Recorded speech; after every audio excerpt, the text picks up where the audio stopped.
Perfect. How are we doing, Bobby? How are you, Bobby? Oh, excellent. Thanks very much for coming on. I really appreciate it. Thanks for having me. I'm looking forward to it for sure. Talking some shop with you. Yeah, I know. I've been really looking forward to this one as well. Good. How's everything in Steamboat? You guys staying safe out there with everything that's kind of going on at the moment? Yeah, I'm kind of the same, I think, as everybody else. I think, you can watch too much news, or I'm not a news watcher, so I end up getting my news from the majority of people that I talk to, but kind of passively. But, I mean, you have to know the basics, right?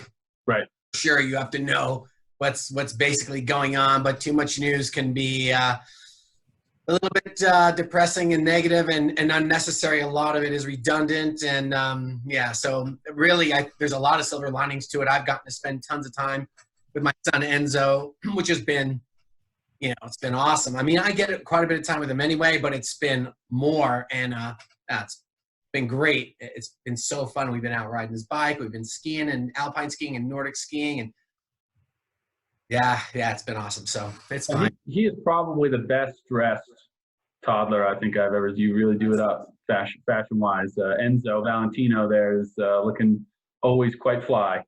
I kind of like playing dress up with him, probably more than his mom does actually. But so for those out there that don't know, I'll give you a quick little rundown of your career. So you're on the ski team for over 7 years. 1985 U.S. national champion. You represented the U.S. in the first Olympics that moguls was allowed. That was not an exhibition sport in 1992. Mm-hmm. And then you went on, coached, you were the head coach for Steamboat's program for a bunch of years. And then what was it, around 2000 that you took the head coaching job for Canadian Freestyle's head mogul position, right? 2001, yep. Spring of 2001. Okay. And then you were there till about 2006, and then came back. You actually helped kind of coach Canada's freestyle program that kind of had like a select development talent team, right? Mm-hmm. Yeah. You did that for a few years, and then you're kind of back the director for Steamboat Springs program right now, right? Full circle all the way back. Yeah. So now being and the success you've had at Steamboat, right? You've produced so many different athletes there as a coach. What would you say as you transition from athlete to coach, or were some of those things success-wise that you were able to kind of bring along and that you learned through your years that really helped you? Well, I guess first of all, I think throughout my whole skiing career, I always thought I wanted to be a coach. I never started coaching because there was nothing else for me to do. I mean, I'm not young, and I still am really passionate about what I do, really on the day-to-day, and so that I think that's important to note. It was just always something I've always been really passionate about, the sport as an athlete and as a coach. So I think to answer your question, the things that I brought in, I think as an athlete, to the coaching world was, do a lot and do it well and pay attention to the details. And it was a little different when I was skiing because, it was less scientific then. And I always thought more was better. So it was just more. And when I was on the national team, I felt like I was sort of perpetually overtrained a little bit, just doing more and more. But that's a fine line, right? It's a slippery slope. So, I'd rather be probably a little over than a little under, just depending on, Absolutely. Who you are and what your talent level was. I'd probably consider myself as far as the skiing, I don't know, probably an average talent guy when I was on the national team. I was an above average jumper, but I don't know. That's my perspective. But so I always, just wanted the athletes to really do it and right. If your goal is to be on the national ski team, then your goal really should be to be world champion and not just wear the uniform and be a tourist. Right. That was important to me. And so, that's something that was sort of a base from where I worked from. Right. And, that really kind of continues in Steamboat. Hey, I mean, our program, and that kind of continues today. And that happened when I was coaching the national team for Canada as well. So kind of from Steamboat to Canada, to the national team through that, 2 Olympic cycles, or yeah, it was a full Olympic cycle, and then just 1 year prior to Salt Lake, and then to the Canadian Sport Institute, which was part of their system, and they were very accepting of that sort of full on type training mode, and then back here to Steamboat. So you talk about that passion, and now let's go back. Where did that passion for skiing and kind of passion to compete or win, that drive, where did that start from? I don't know.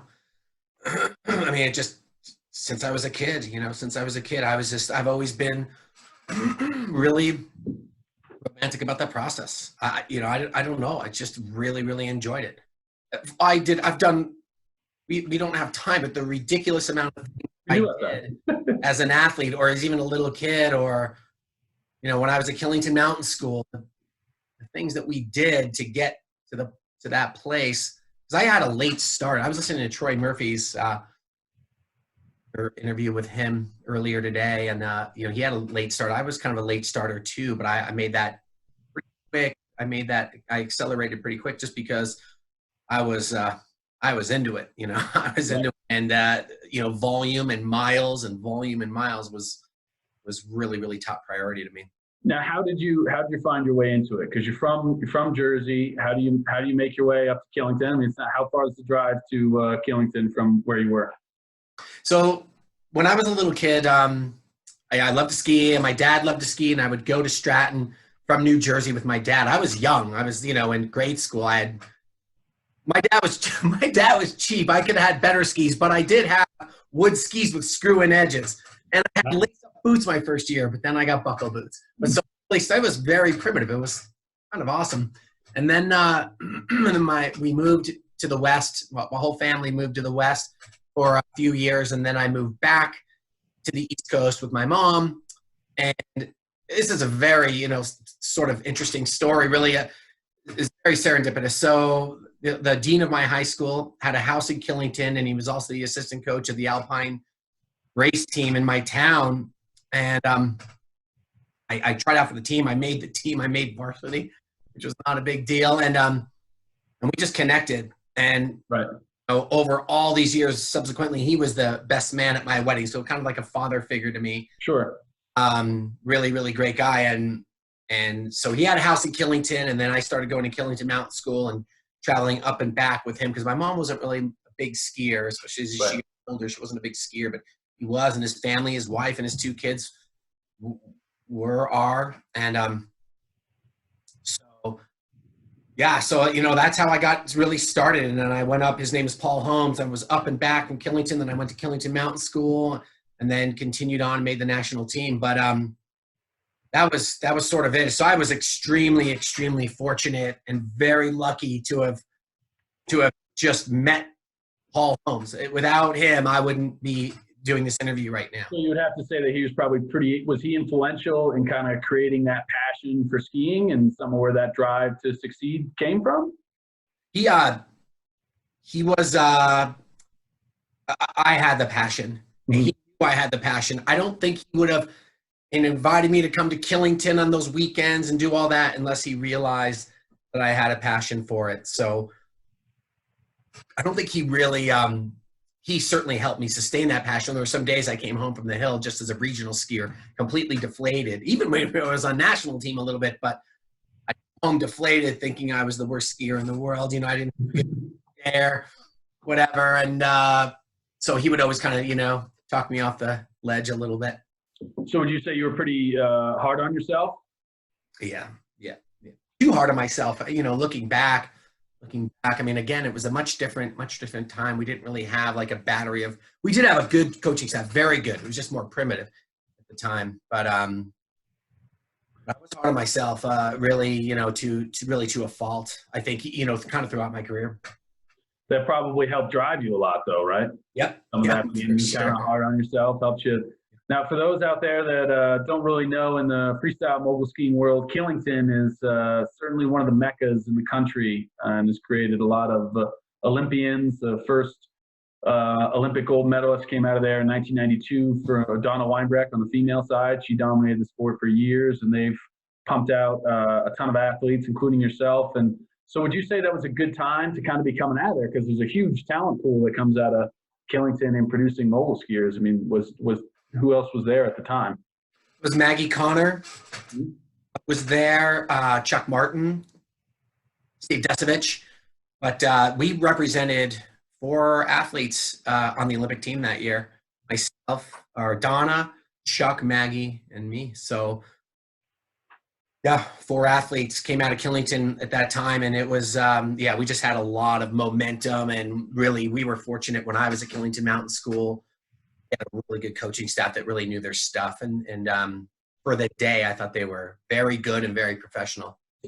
Now, how did having that kind of talent around, how much did that help kind of create the success for you? Because you're looking over your shoulder, you got Chuck Martin or you got Desovich next to you, and you know, all you guys are trying to win. So how does that help kind of create some of your success?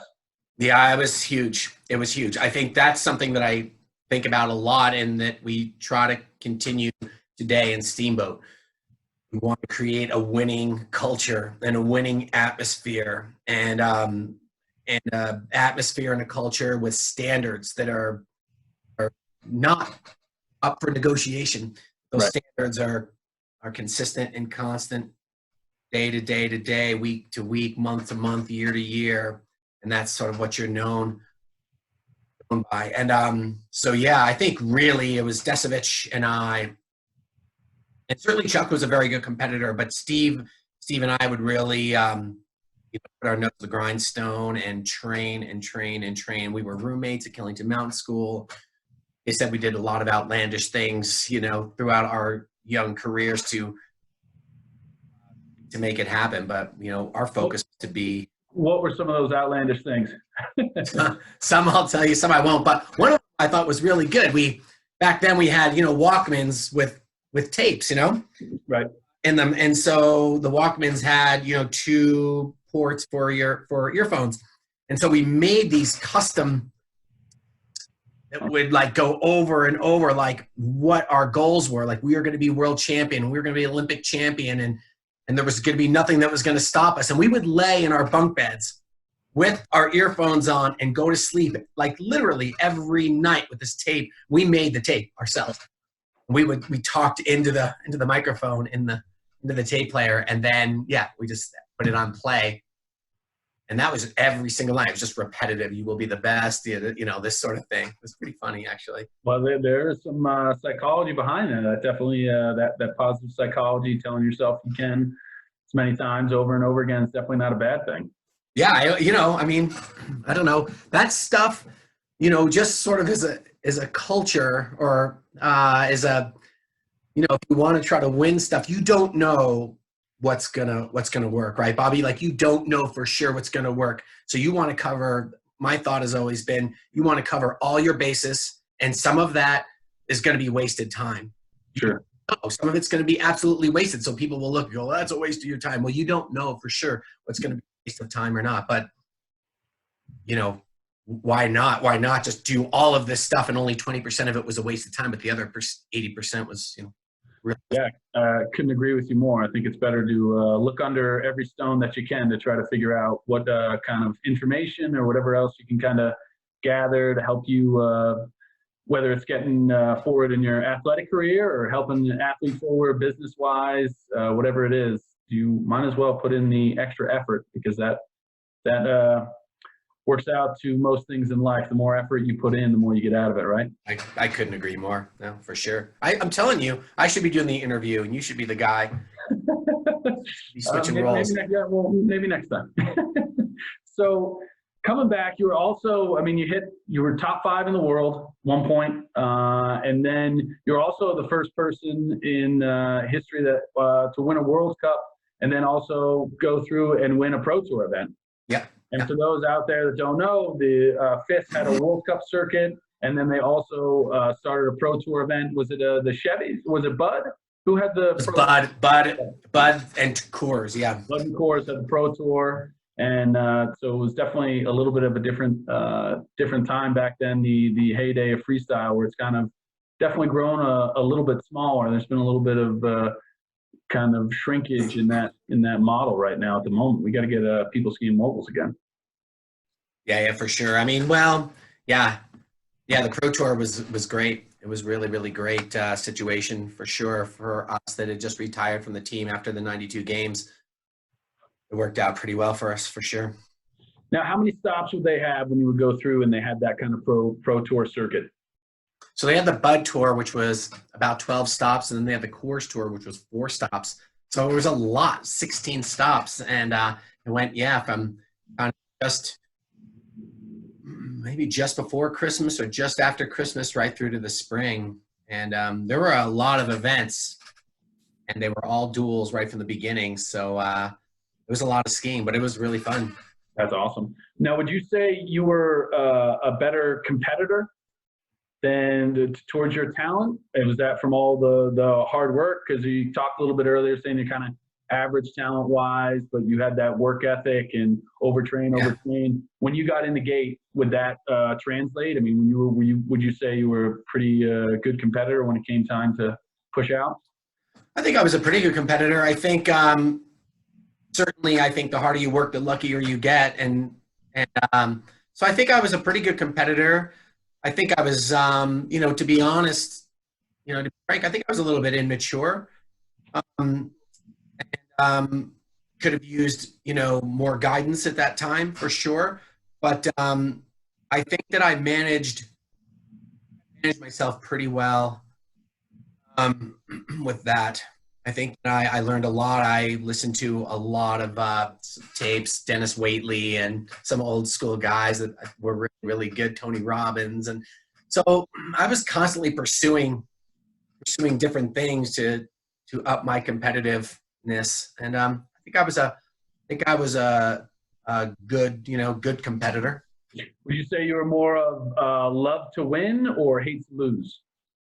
Probably hate to lose. Hate to lose. Yeah, probably. I think not consistently process oriented enough, frankly. And maybe the feeling of winning anything, in the box consistently is awesome. Yeah, of course. Awesome. And so that's very addictive. It's very addictive. And when you're pursuing a top 5 in the world, top 3 in the world champion type goal, that's and you're kind of nipping at that, that's awesome. So I certainly love to win, but yeah, at times I think maybe put too much pressure on myself versus just staying focused on the process. And that kind of always works. And especially if you pursue the process over a number of years when you're standing in the gate, that tends to work itself out. Right. Now, how long after you kind of finished up skiing did it take for you to get into coaching? It was after my 3rd year on the Pro Tour. Steamboat offered me the head coaching position. Park Smalley was at the time that kind of head coach / director here, and he's one of my best friends. I talk to him still all the time, and was a mentor to me throughout my whole career since I was in 7th grade, like a million years ago. And so he offered me the job, and to move to. I knew Steamboat well, and I had friends here, and so it was an easy transition. And so it was right after my my 3rd year on the Pro Tour. And for those that don't know out there, Park Smalley, he was the head coach for the U.S. ski team, kind of one of the godfathers of kind of making it a little bit more modern, right? Wouldn't you say? Yeah, he definitely was the transition between sort of, old school freestyle and more modern current style. Yep. He was a one-man show, really hard worker, had a lot of people to manage. Really good manager of people, good technically, but a really, really good manager of people. I mean, I'm still very close with Park. We had a little get together up at his house just a few weeks ago, and I chat with him all the time, but we had a bunch of my former teammates there, and just thinking about how he managed athletes and all the different personalities. That was something, I could certainly learn more from, but he was awesome. Start to appreciate it a little bit more now that you're kind of on the same side. Yeah. Now, he also did a little, he used to do, for those out there that don't know, he did the CBS color commentary for a lot of those mogul events in the mid-90s. I remember when I was 8 years old, he did the commentating for the Olympics in '98 in Nagano. Yeah. Mm-hmm. Yeah, he was good. Park was a very good announcer, super knowledgeable of the sport, but yeah. And then, so Steamboat has their freestyle complex, is named the Park Smalley Freestyle Complex, right? That's right. And so learned a little bit from him, and you kind of start, how long does it take you to kind of get into your groove as a coach? Because I mean, I know personally for me, it took a little bit of time, especially when you're making that transition as an athlete, and then you're going into coach, you're kind of, you're dealing with so many different personalities rather than just dealing with yourself. And that can be a little bit difficult sometimes because not everybody wants to work hard. Some people just kind of want to go through the motions, and that can clash a little sometimes, I feel like. No, for sure. And I certainly clashed with various athletes. But I'd like to think, Bobby, and I suspect you feel the same way, but I'd like to think that if you're giving someone a couple things, if you're giving someone a lot, it means you believe in them. And that's a wonderful thing as an athlete to know that a coach believes in you. And B, that kind of means that, that athlete as an expert, as someone like me that's been at that level, they believe in you. That means they sort of believe that you could also ski at that high level. So, I still feel that way today. If you don't want to bite on that, but you're telling me in your goal setting that you want to ski at the highest levels, you don't want to bite at that. I don't know. I'm not sure whose problem that really is. I mean, if you're showing effort, then I'm all in. Right. No, it definitely can be a little bit of a difficult juggling act sometimes, and you got to balance numbers and balance who wants to be there and who doesn't, but who's paying checks, right? That makes it a difficult process for sure. So what was would you say was the apex of your first stint at when you were at Steamboat? Was the apex kind of coaching wise, when you were coming through that first stint there, was it like your last year before you decided to go to the Canadian team, or what would you say your kind of coaching apex was that first time around? Well, we were fortunate. We had a lot of good athletes on that Steamboat team. We had a bunch of kids from all around the nation that came and skied for us, and we developed a fair amount of talent before we kind of got online here. You and I and Avital were talking about Emiko Torito.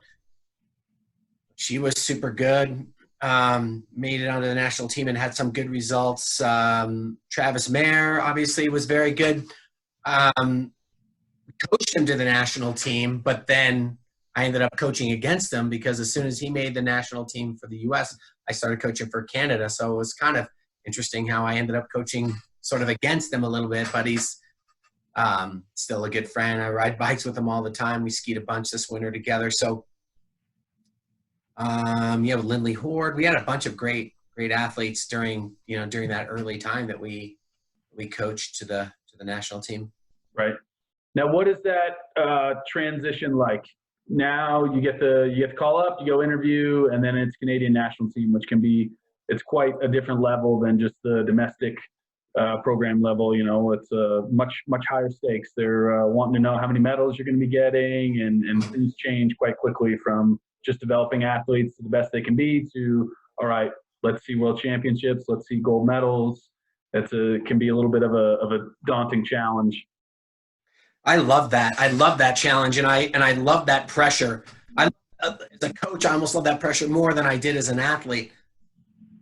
And the Canadian or Freestyle Canada at that time was, they wanted to see some results. So it was really fun. And when I first came on, we had a number of athletes that had been there for a while, and then we got a big, new crop of athletes. And So yeah, we had a fair amount of success.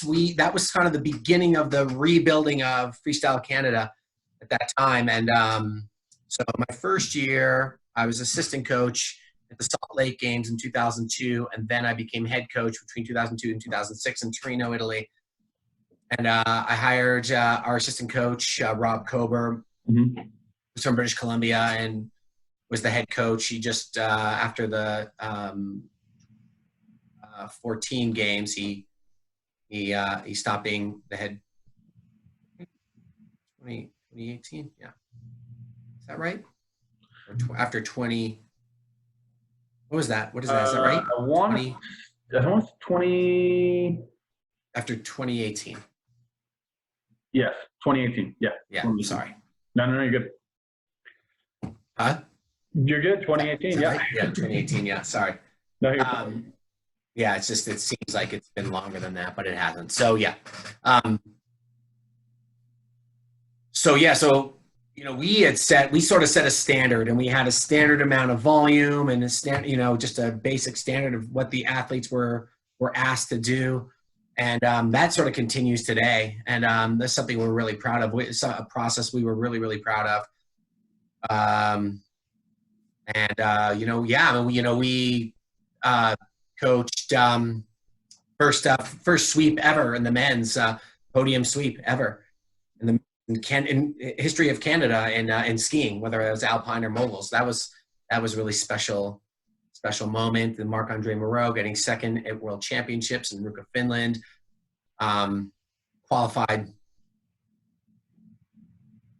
13th or 14th and went to second. It's impressive. Yeah. Very unusual. He was pretty upset after his qualification and really charged. Anyway, that was a special day. Yeah, third at World Championships by another young lady, Stephanie St. Pierre, 2003 in Deer Valley. So we had a lot of good results, but beside the results, I think we had really set a process that kind of continues today that I'm really proud of, and won the Nations Cup a number of times. Right. At time. And yeah, that was fun. It's funny you say, when you're coaching at the regional level, it's about athletes really being the best they can be, and then they want to see results at the World Cup level. But the reality is, you can't ask for more talent. People are born with X talent, and it's about developing that talent. So really, if you're focused on the process and not so worried about the results, so kind of to a competitor, then you kind of get the most out of these athletes. Now, you talked a little bit about kind of the process and the culture that you started to build. You had it at Steamboat. You kind of took it with you to Canada, and that's kind of you've created quite a monster out there. Even Peter Judge. I mean, you guys are, I guess you can throw Rob in there too, because you got Kingsbury, everybody going over there. So you're part of that problem you created with the Canadian Beast. But yeah, I mean, those guys are successful for quite a while, with Jean-Luc, of course, and then Alex Bilodeau, and then of course Mick, but they've had a lot of guys. I think the guys that Jean-Luc, Alex, and Mick, those guys they were amazing. They are amazing. But I think to develop I think a coach's best job, Bobby, is to coach the athletes that don't have that unbelievable talent, that sort of Michael Jordan-esque talent.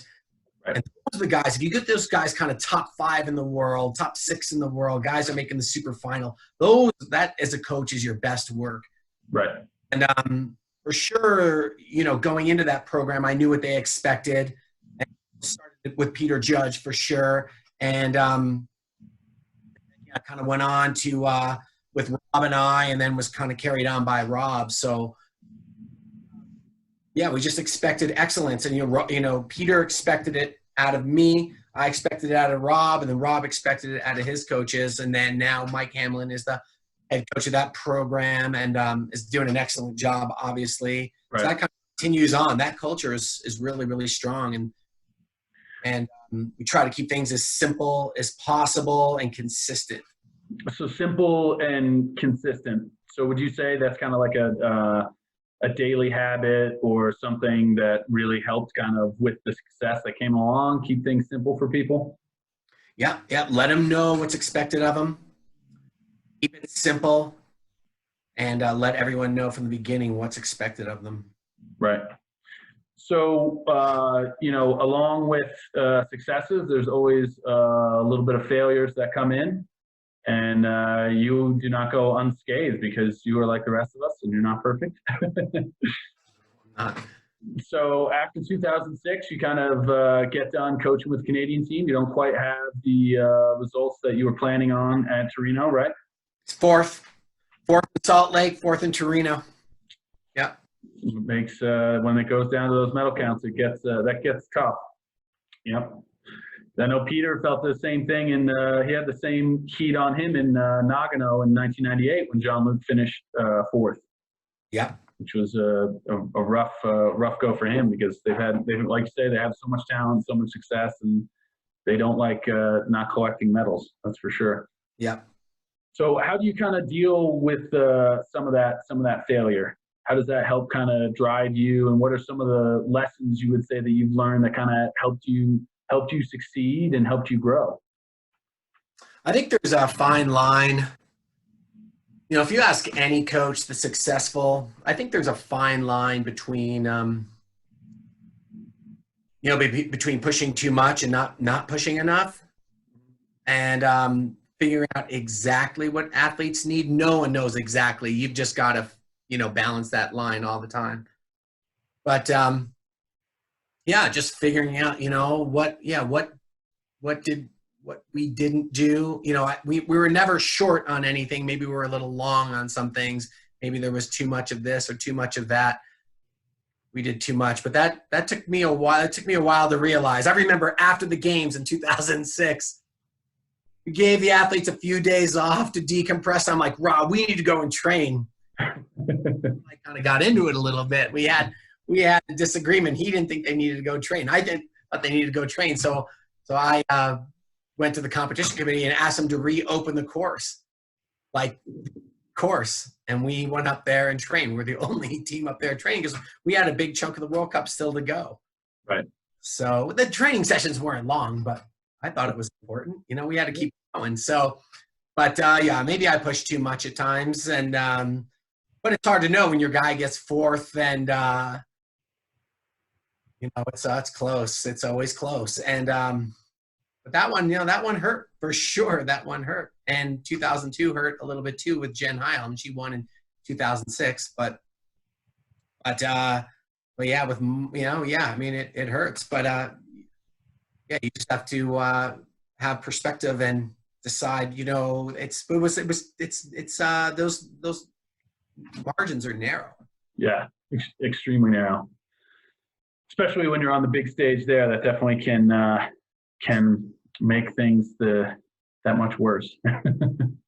Yeah, for sure, yeah. But you always want to know when you leave those events, where you leave whatever your career or the World Cup or whatever, that you did everything like you said earlier. You've uncovered every rock, you've looked under every rock, and really tried to figure out what was the very best.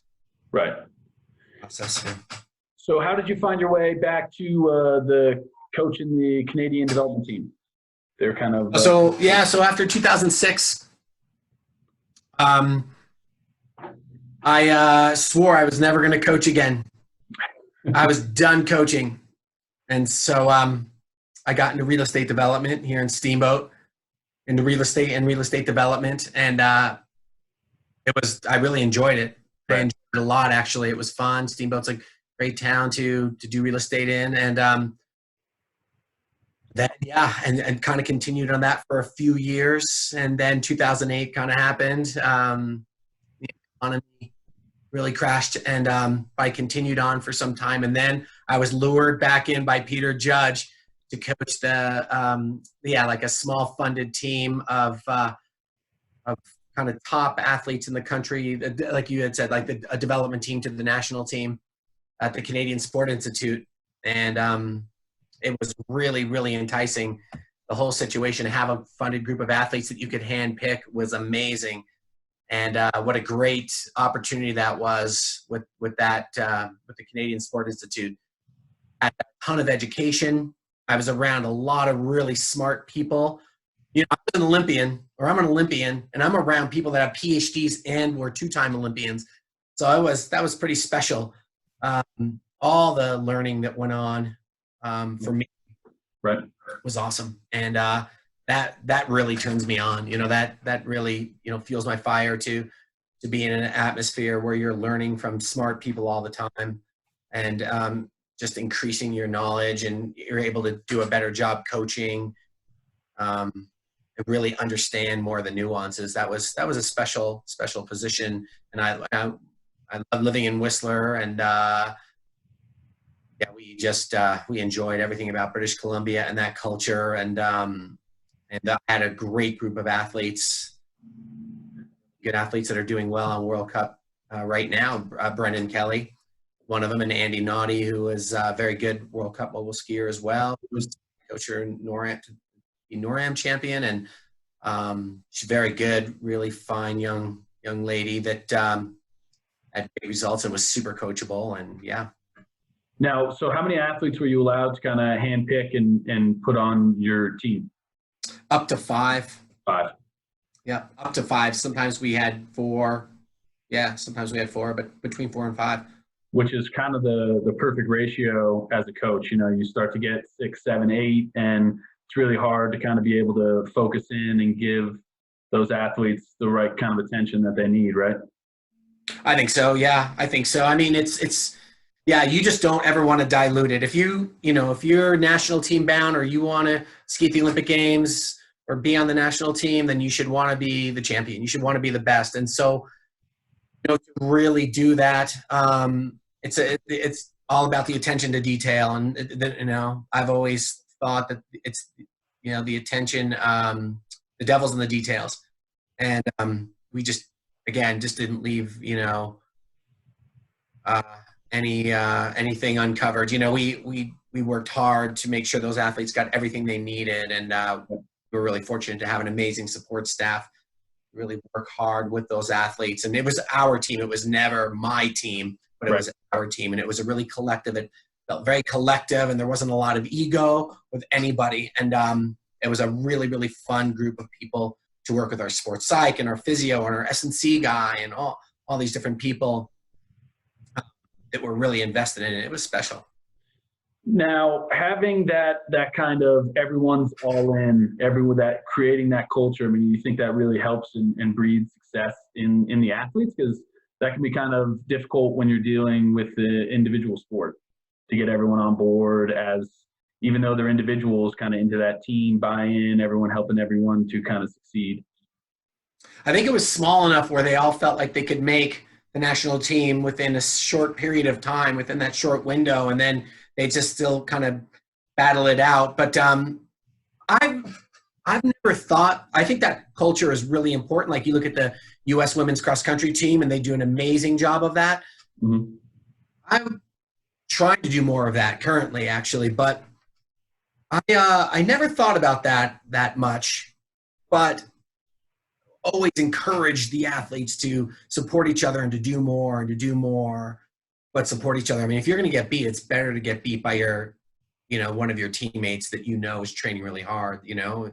Sure. He's kind of swapping positions on the podium every week with one of your teammates versus somebody else from another team. So, but I never did I don't think I did a very good job or ever thought much about creating sort of a team culture, but I think we did, just because they knew that I was in their corner, and our strength and conditioning guy was in our corner, and our sports psych was in our corner, and the physios that we worked with were in their corner. So it felt like they felt a lot of support.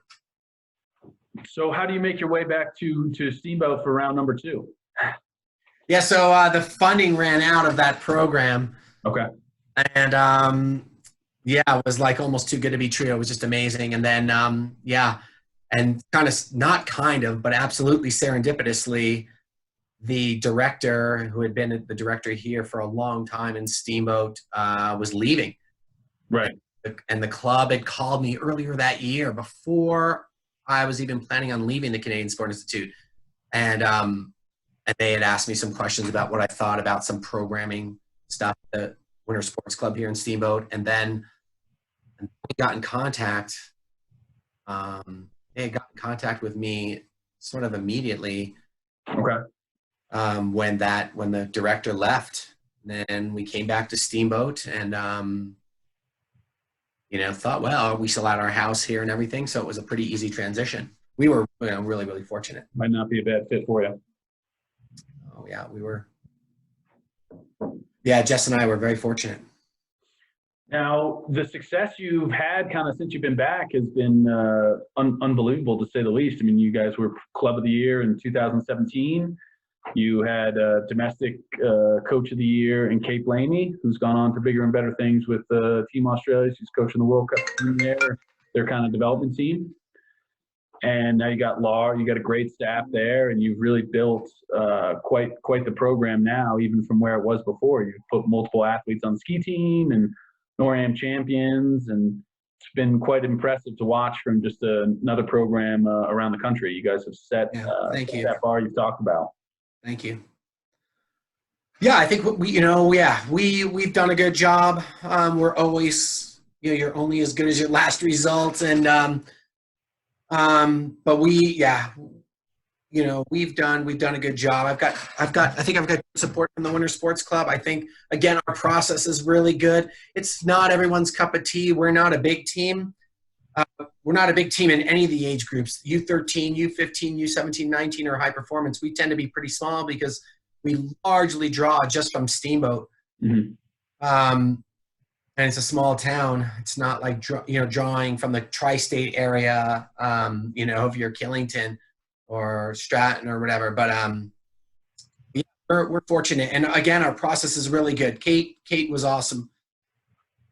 I hired Kate, and to me, it seemed like a bit of a slam dunk. She was an obvious choice because she's really ambitious and really driven and really smart, and has a lot of intent and intensity. And so she was an easy one to hire, and she took that process, and that's, I think, where we really agreed. We just saw eye to eye in the day to day, right, week to week, month to month, and year to year. And Lars filled in that position, and Lars is a little bit of a different personality than Kate and I, which is good. Sure.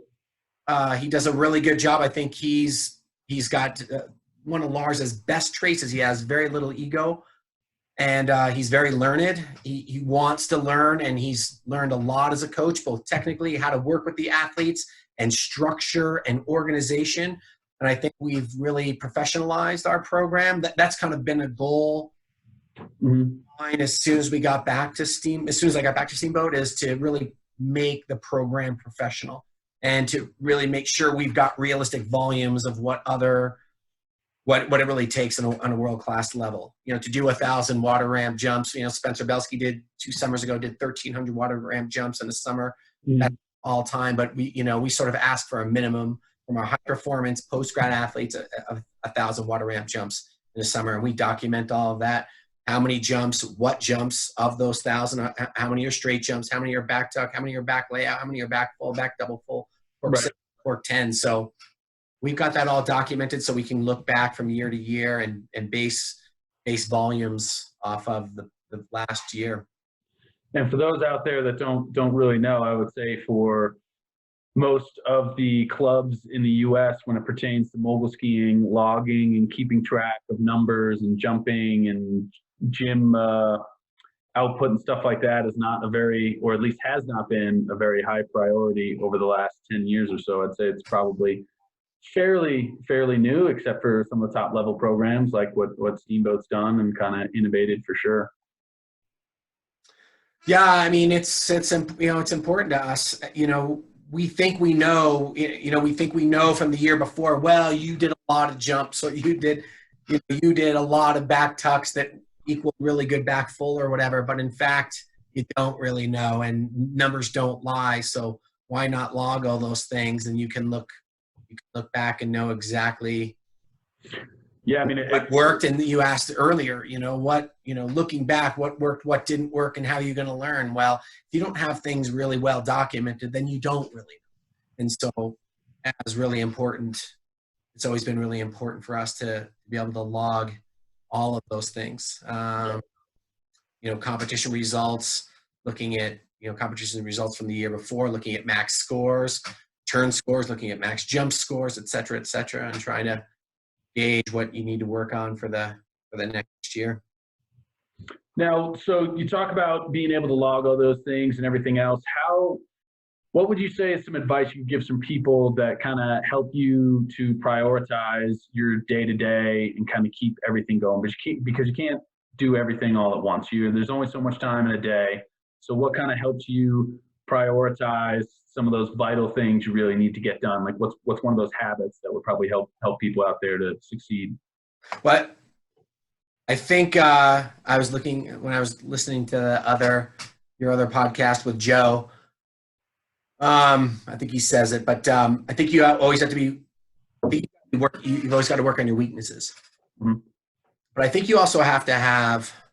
If you look at athletes that are successful, they work on their weaknesses, but they also have enough self-esteem to work on their weaknesses.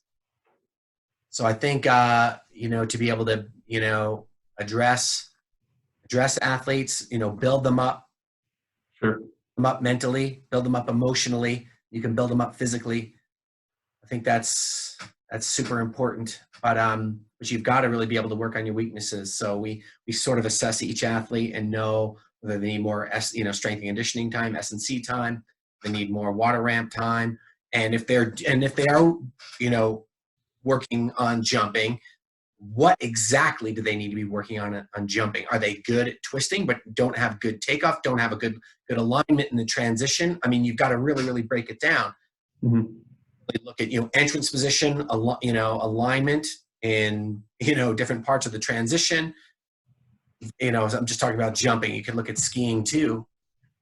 Are the athletes' boots right? I mean, you could coach an athlete for years, but if they don't have good ankle flexion or the boots aren't right, mainly ankle flexion to start with, or the boots are too stiff, they're really too soft, then you're never going to get that athlete to be better. So you really have to pay attention to the details, I think, and it's like all in the minutia. It's all in the minutia. So we assess each athlete, physically at the beginning of a prep season, and then we've got goal sheets, and this is what they really need to work on. And when you're spending time with those athletes, and again, we've got a pretty small group of athletes, the buy-in is full on, and it's so they're very willing to buy into the program, but also they've come to the program because of that. Yeah, our program's not everybody's cup of tea. Sure. Yeah, and I think it can be difficult sometimes when you're trying to bring in some of those athletes and get it really on the emotional level, right? I think physical level can be a little bit easier. Like, all right, this is what the workout plan is. It's very specific. You can see it very well. But I think trying to be able to break through with a certain athlete on the emotional level and kind of that psychological, I feel like a lot of the coaching really breaks down to that psychological, getting them to believe, convincing them, and it gets difficult because every athlete's so different, right? I mean, you deal with so many different personalities, and you think one way and they think some way completely different, so you have to pull a different arrow out of your quiver to deal with this guy, which is completely different than another athlete, right? Oh, for sure. For sure. I think if you've got an athlete that's open and willing to buy into that whole process, but you're right. I think the athlete's got to feel comfortable with their coaches, and they've got to feel built up. And I would say, and I can speak for Lars on this too, I think athletes are always a work in process and a work in progress, and you just have to see. I think the biggest thing is you want to see consistent and relatively significant effort out of them. Mm-hmm. Day to day, and then they're relatively easy to work with. Right. So now where it comes into, you're talking about Lars, a little bit different of a personality compared to you or a Cade, and do you think that helps from an athlete perspective? Because you got your angle covered, right? You have your personality, and then you get someone that's maybe a little bit more laid back, a little bit less ego, and that might, I would say your personality probably fits a little bit more East Coast, where Lars probably fits the steamboat vibe a little bit easier, right? For sure. I think that's where I find it very interesting as an older guy who's been through a lot in his career and ski at the Olympics and coach at 2 Olympics, etc. I feel like one of the things that really wakes me up, gets me motivated in the morning, is that I've got plenty to learn.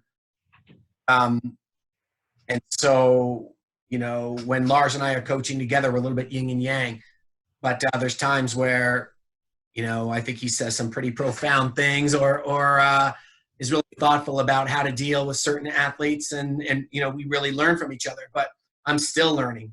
I'm learning from him. I'm learning from our athletic director. I'm learning from, a number of different sources that I surround myself with. But that's really exciting. And I love that. I love that part of my job. I love being around youth, and I love continuing to learn as a coach and a director, how to be better at what I do.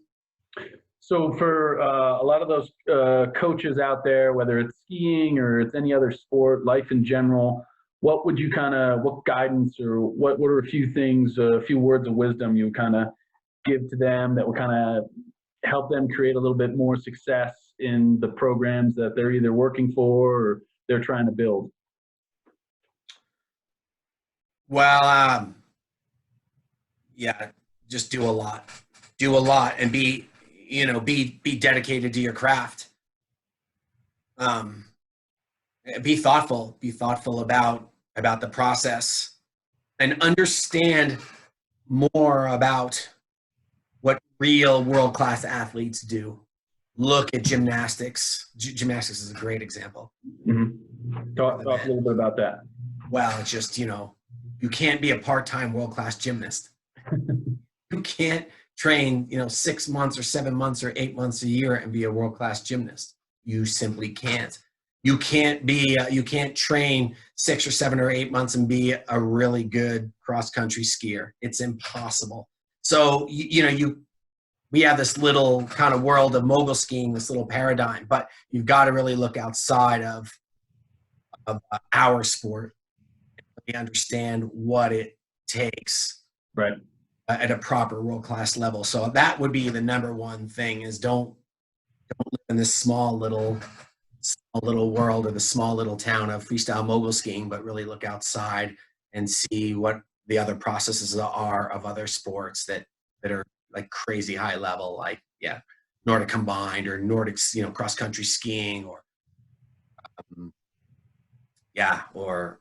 gymnastics, or there's a lot of sports out there. Right. It would be that way for sure. So I think that's huge, and surround yourself with people that are smart and fill in your weaknesses. Sure. And have people that you can go to and ask questions. Right. All the time, and people that you trust, and be a good judge of character. Do you feel like that's a weakness, would you say, in our sport? I feel like sometimes when I've looked around, and I think personally, I think it's been one of those issues that's kind of hurt some of our growth, with the fact that some of these bigger programs maybe don't surround themselves with that same kind of talent, because I know in our little paradigm, our little sport here, that there definitely are a few egos to go around. I certainly think so. I hear you. I think, but I think a lot of sports have egos. Oh, absolutely. We're not the only one. Yeah, no, that's for sure. I think, for sure, like the more open you are, as a leader, and I don't know if I'm going to answer your question here, but I'll tell you that I believe, or that I'm proud of. I think I've done a pretty good job as a director, but I think maybe the best thing that I've done is I've hired quite well. And we've had a number of good coaches come through this program. And so if you hire really well, then you don't need to micromanage these people. Well, can I stop you there real quick? So what is it about the hiring? Because that obviously equates to a lot of success. What is that you see? What is your eye for talent? Because clearly you've produced a lot of not only successful athletes, but very successful coaches. So what is that eye? What is it that you see when you go and meet with them and you're going through that hiring process? What is it that you kind of have an eye for there? No ego and open-minded and coachable. You know, they're willing to learn from you, and they're ambitious. Right. I think those things. I think that's huge, and we've been lucky. We've been very lucky with our hires too. There's no doubt about it. No doubt that we've been lucky because the pickings are pretty slim in our sport. We've been lucky. We've been just straight up lucky as well. Mm-hmm. So, well, lucky also comes into that hard work. I'm sure you did a lot of research about those candidates. So it's not all Sometimes, yeah. Sometimes some of them have not completely fallen in our laps, but semi fallen in our laps, and then I've kind of gone out and pursued them. Mm-hmm. Sure, but I think you want someone, and it's not always a former World Cup skier that is a great coach. You know, sometimes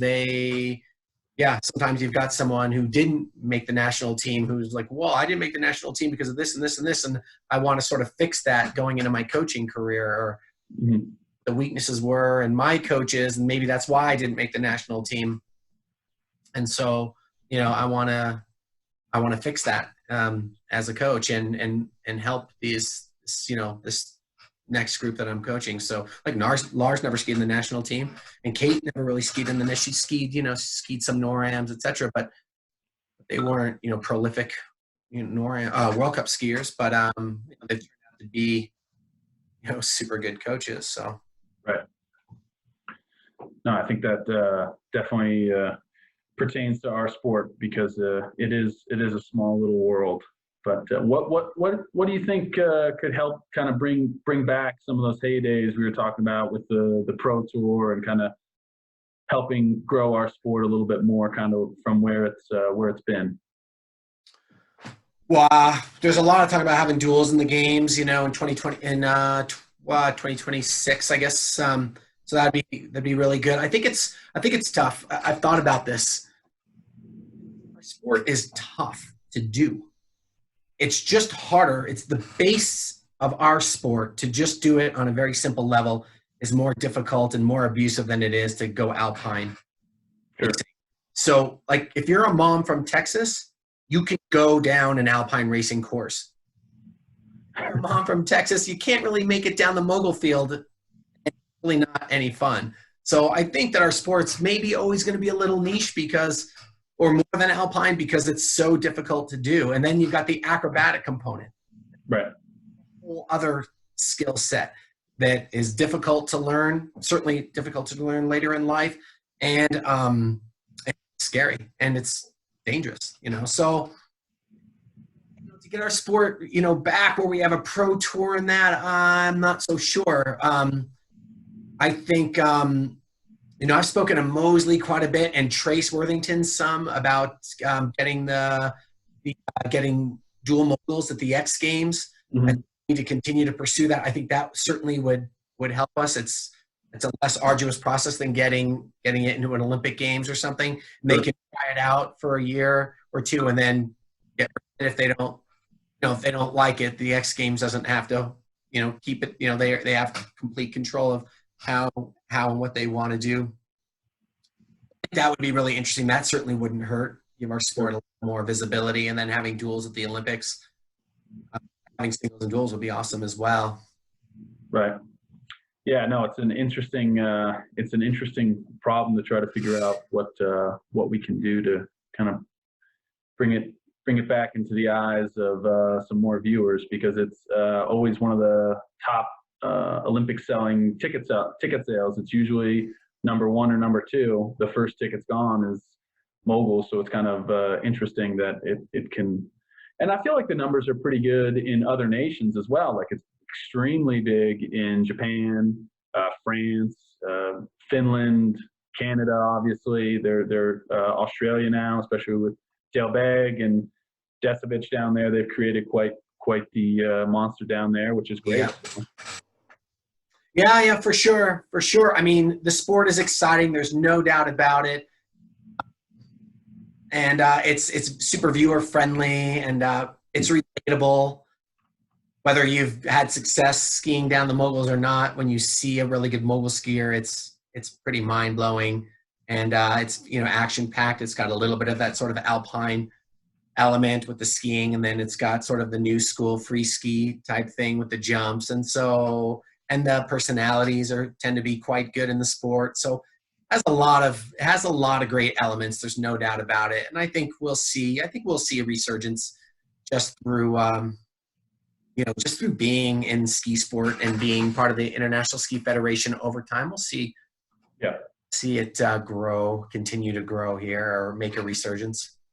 I hope so. I think there's definitely an ability, especially with, people are definitely looking for content, right? I know television networks and stuff like that. So, I mean, I think that there can be a better way to kind of package it, make it a little bit more relatable, make it a little bit more exciting, kind of bring people in as viewing it on television. I remember years in the past, this was probably around 2005, 2006. I mean, we were watching one of the events, and members that were in the event were essentially like, if I wasn't in this event, I wouldn't be watching it on TV. Right. That makes it difficult to kind of grow it and things of that nature. I mean, that makes it, you got to be able to brand it to young adults, old adults, make it something where everyone can kind of see it, because it is such an exciting sport. Yeah, for sure. And the runs are pretty short, so you don't have to have a really long attention span to exactly enjoy it, for sure. Yeah, you can see the mistakes and yeah, I mean, it's definitely super spectator friendly. And you look at that Deer Valley World Cup and how great that is every year, and really and that thing obviously has a lot of momentum from the 2002 games, through today. But there's no reason why that couldn't happen. Sure. At every stop, really. Yeah. For those out there that are listening, you should YouTube the Deer Valley World Cup. That's essentially I would call it our Super Bowl, the same as the Hanan Kan Ramen or the downhill in Kitzbühel. We definitely draw quite a few fans there for that. So for those out there either listening or watching on YouTube, definitely go check out some Deer Valley World Cup. And you got some good mogul lessons on there from Bobby Aldighieri, who's a Deb Armstrong. Yeah. Got a few videos of you on there. I checked them out. They're pretty good. Thanks. Yeah, we did two this winter, and then we did one, I don't know, last winter before, and then one. It's been fun. Deb's super fun to work with. We kind of get a lot of views together for whatever reason. I just think we're good. We're kind of a good and we really respect each other a lot for our passion for coaching and skiing and the technical side. Yeah, we really enjoy each other. It's been fun to work with her. Yeah. So for those out there trying to work on their bump skills there, they can watch Bobby break everything down for you, make it a little bit more simple for you to kind of simplify it. Yeah. And I'm old, so if I can do it, you can do it. Now, so you've had such a great career as an athlete, and then you've had I would argue the same, if not even better, as a coach. Produced such a high volume Olympic medalist and all these things. How much would you say like perseverance has a play in that, right? Because not every day is great.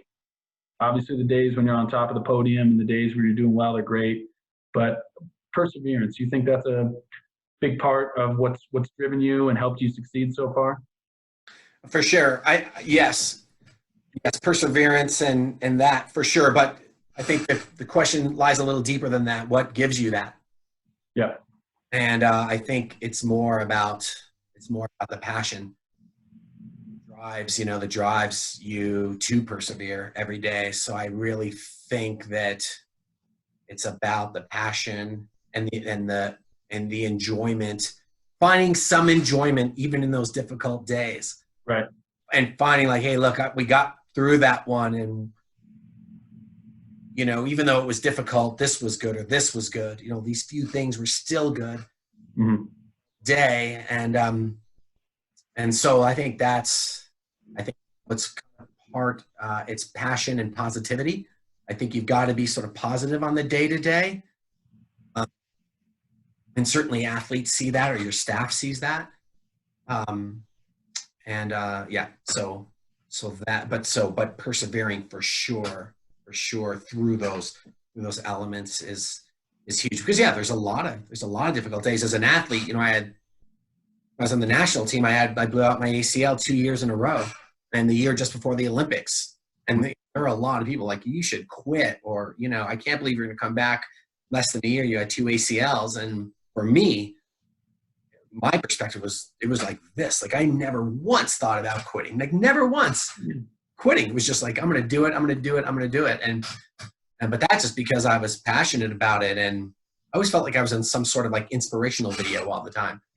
And I was just like super into it all the time. And we'd be skiing back east and it'd be pouring rain, or it'd be super, super cold. And none of that really ever bothered me that much. Right. Because I was into it. Yeah. No, it's interesting, especially when you talk about some of those injuries. I mean, back-to-back ACLs, that's a lot to come back from in and of itself. I mean, I remember when I tore my ACL and was going through that rehab and going through that surgery and kind of coming back there. I remember having a few conversations with my dad, you know, sitting down, like having a beer and being like, well, what do you think? And like, getting ready to come back for next year. What do you mean? There's not much to think about. Like, right. We have this thing and then we'll be back for the next season. There's not much of a discussion, which, so I can definitely appreciate some of that passion. And you've talked about that a few times. Like, so where does the passion for no idea? I don't know. Is that mom? Is that dad? Where's the passion? No, I don't know. Like maybe a little more. I'm a combination of my mom and dad. Sure. Real combination of them. So, but I just like physical things. Like I could be on the beach and throw the Frisbee and try to figure it out. Like I'm throwing the football with my athletes still today outside of the gym before training or after training, you know, and I can't get enough of it. Like I literally can't get enough of it. So I just love trying to figure out physical things and make them really, really good. That's like with Enzo, with my son, I feel that way, you know, when we're just out riding, he's riding a Strider bike, I'm riding it, just, you know, I kind of feel he's a little bit that way too. We'll just keep doing it and doing it and doing it. And just really enjoy that. And I don't know where that passion comes from, to answer your question, Bobby. It's just somewhere in me, and is, you know, been in me. But it's also that positivity, right? It's not only the passion, but it's that positive kind of mind frame, and every day is waking up, everything's going to be okay. I mean, you're going through 2 ACL surgeries. I mean, those are really dark times. You don't have many friends, even when you have a lot of friends, because they don't really, for the most part, other than mom, dad, everyone's off skiing. Everyone's off doing their thing.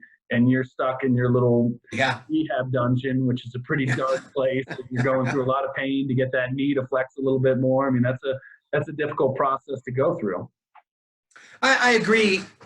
I was always quite positive during those periods. But also, I think a big part of it, I'm talking about this in a long time, but a big part of it too was just perspective on my life. Like, okay, sure, I blew out my ACL, I blew out my knee, and for my ACL, but there's people out there just scrapping by to eat a meal tonight, you know? Yeah, it's very profound. I've been very fortunate to have parents that could afford to send me to Killington Mountain School, or, you know, had the wherewithal and the emotional and mental, you know, emotional support to see me through, you know, ski academy or the U.S. ski team, whatever, and all the people that had helped me. And really, they talk about it takes a village, but all these people, you know, in Killington that were there to help me, my ski tuner, my boot guy, and all these things. And really, and then, you know, the thought of, I've got the mental capacity to do this. I've got the physical capacity to do this. got the financial capacity to do this, you know, and all the things that I felt fortunate for, you know, to blow out your ACL seems like really pretty small time, and you're just going to get through it. You're going to keep it going because you can, because it's possible, you know? Right. Yeah, no, I think that definitely makes a lot of sense. There's definitely a lot of people a lot worse off, and you're just rehabbing for going for another Olympic run or on the pro tour or anything else like that. That's right. Yeah, I think that was always a really, really big perspective, is that I was fortunate in my life overall. And so I had to constantly make the most of it. Enzo going to be a bump skier? I don't know. We'll see. He loves skiing. I love to ski with him. We love to ski with him. Jess and I love to ski with him. And so, you know, we'll see. Jess was NCAA Nordic skier, and Jess's mom was on the national ski team for Alpine. Jess's uncle was a downhill skier in the 68 games, 68 Olympics in Grenoble, France. So certainly a family of skiers, but pedigree there. Sorry? There's a pedigree there. Yeah, a little bit, but there's, you know, I don't know. We'll see. Whatever he wants to do. I think, you know, we'll just continue to provide for him. You know, he enjoys it right now, and we'll continue to provide for him, and see if he's going to be an alpine skier or a mogul skier, or who knows. So what are the next steps kind of going forward after hopefully we end up getting out of being able to leave quarantine here and get out of our homes? What'll be the next steps for Steamboat's program? So we're set. We're ready to go, and when you know, whatever is lifted, you know, whatever ban is lifted, we're ready to go as far as water ramping, strength and conditioning, summer camp programming on snow, Australia, or maybe not. Sounds like possibly not Mount Hood, maybe July, August, maybe a couple camps there, possibly Whistler. But we've got plans set in place, and it's just a matter of where we're going to fit those in time wise. And but the water ramps are good to go, and they've got the plastic on them right now. And so yeah, we just have to wait. But we'll make the most out of everything as soon as we're able. Sure. And is the plan to kind of do you enjoy having your program kind of the size that it is? Does that fit? Does that make it a little bit easier to kind of give those athletes the right attention? Yeah, bigger's not better. Yeah, bigger's not better. That's for sure. And we don't want it so small that our coaches are starving. Sure. We want to make sure that they're able to make a good living, and that they're comfortable making a good living. And so you know, we're always looking at different athletes that want to sort of, you know, come to our program from maybe the high performance side from around the nation. Sure. But again, they've got to sort of understand what our standards are and what our paradigm is, and want to do 1,000 water ramp jumps in the summer and be part of. But it's fun. It's fun. We're still. Oh, absolutely. Yeah. You know, it's not like we're working in the coal mine. Maybe at times they would say it feels like that, but. Yeah, bigger's not better. So I think we're largely satisfied with the size of our programming. Well, if just putting for any kids out there that are listening to this, and you know, where can they reach you to talk a little bit more about Steamboat's program, if they're either California or Vermont or Colorado and they want to make the move to Steamboat? Because I almost made the move a couple times. I know. We flirted a lot, Bobby. A lot. I flirted a lot. And I coached you that one acrobatic camp. It was really fun. You learned a lot, and it was really fun. But yeah, you know, you can always reach me through the Steamboat Springs Winter Sports Club website. My email's on there. So yeah, you can always reach me there. And yeah, you know, we're never really actively recruiting, but we just think that our process will do the talking, and if it seems like the right fit for that athlete, and that's your cup of tea, then we'd love to chat with these different athletes. But yeah, like you said, I think that our track record's quite good. I mean, you know, starting back with Travis, or you know, Jalen Koff, and goes on and on with Avital, and now Landon Wendler, and we've got Kenzie Radway, and who am I missing? Olivia, of course. Olivia said a lot. It's hard to keep track. Yeah. No, we've been fortunate, but we've been very fortunate for sure. We've had a lot of athletes come our way, but they've also, you can lead the horse to water, but the athletes have to do the work ultimately. And those athletes, like you look at OG in particular. She continues to pursue it like crazy, and all these athletes, they're very passionate, and they really bit on our style. So we've been fortunate, and so we just hope to keep that going. We hope to continue to grow athletes through our program, and then if some athletes from the outside want to come, we're always willing to chat with them as well. And through that process as well that you talk about, kind of that daily chopping wood, going through the grind. I don't know that there's a program that does it better than you guys. So thank you. Thanks. I appreciate that.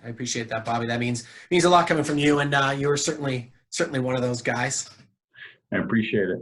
Well, Bobby, thanks a lot for taking the time, talk to us about your story of success so far, and I'm sure Steamboat will continue to succeed as long as you're there and around, and everything else.